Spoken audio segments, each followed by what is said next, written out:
Next हमारे पास आता है work and heat are not state function. अगर ये स्टेट फंक्शंस नहीं है तो ये हमारे पास कौन से वाले हो जाएंगे, पाथ फंक्शंस हो जाएंगे। पाथ फंक्शन का क्या मतलब है कि वो डिस्टेंस के ऊपर डिपेंड करेंगे, पाथ के ऊपर डिपेंड करेंगे कि कितना पाथ उसने फॉलो किया, उसके कॉरस्पॉन्डिंगली कितनी हमारे पास वर्क हुआ है या कितना हमारे पास हीट जो है वो इवॉल्व हुआ है। सपोज बच्चे हमने ये तीन डायग्राम्स देखो, these are the different path which is followed from going from point A से बी, ए से B, this is also A से B, this is also A से बी।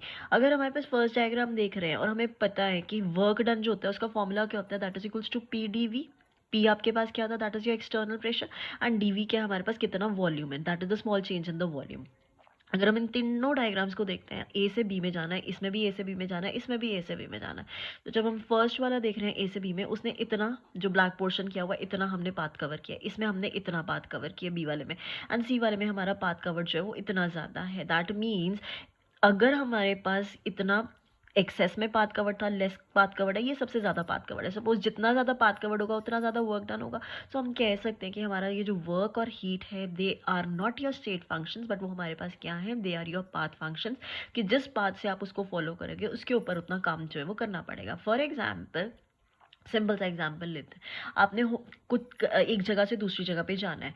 एक रास्ता है आप एलिवेटर से चले जाओ, एलिवेटर का मतलब है एलिवेटर या लिफ्ट से चले जाओ, और एक है कि आपने स्टेयर्स से जाना है। क्वाइट ऑब्वियस है, अगर आप स्टेयर्स से जाओगे तो आपको उतना ज़्यादा डिस्टेंस ट्रैवल करना पड़ेगा, एक एक स्टेप चलना पड़ेगा, देन कुछ क्रिस क्रॉस आएंगे। बट अगर यही चीज़ अगर मैं बोलूँ कि आपने लिफ्ट से जाना है, लिफ्ट ने सीधा ऊपर जाना है, जहाँ से भी फ्लोर पे जाना है, सो ऑब्वियसली उसमें हमारे पास क्या है, that is the path covered जो होगा वो कम हो जाएगा। अगर पाथ कवर्ड कम हो जाएगा तो डिस्टेंस पे हमारा कम हो जाएगा, अगर वो हमारा कम हो जाएगा तो हम क्या कह सकते हैं कि हमारे पास जो है वर्क डन जो है वो लेस हो जाएगा। So that is why work and heat जो हम क्या कहते हैं, they are your path functions.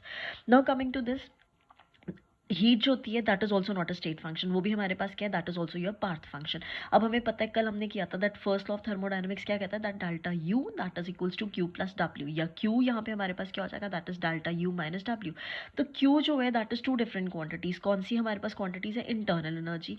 Q जो है that is the heat of the sorry that is delta U is equals to Q plus W, where Q जो है that is difference of the two quantities. Difference किस चीज़ का ले रहे हैं, हम हीट का ले रहे हैं, एंड यू हमारे पास क्या है, change in internal energy, and W क्या है हमारे पास, वर्क डन है।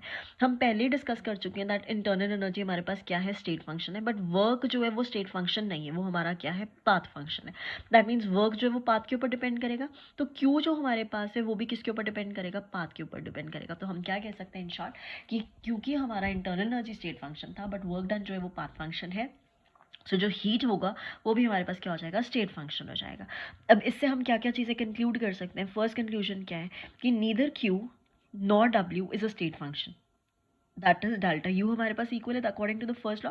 दोनों ही हमारे पास पाथ फंक्शन थे, बट जो हमारी ये वाली क्वांटिटी आ रही है डेल्टा यू, वो हमारे पास क्या बन गई है, वो स्टेट फंक्शन हो गया। दिस इज वन एजम्पशन, मतलब कंक्लूजन। सेकेंड, हम क्या कह सकते हैं कि अगर हमारा प्रोसेस है, उस प्रोसेस में हम वॉल्यूम को कांस्टेंट रख रहे हैं, वॉल्यूम कांस्टेंट है, दैट मीन्स कोई भी वर्क नहीं किया होगा, पी डेल्टा वीक में डेल्टा वी कांस्टेंट जीरो हो जाएगा, तो वर्क डन भी क्या हो जाएगा, जीरो हो जाएगा। देन क्यू डेल्टा यू जो है वो किसके इक्वल हो जाएगा, that is Q V, that is V यहाँ पे क्या इंडिकेट कर रहा है, constant volume, internal energy that should be equal to the heat evolved at the constant volume.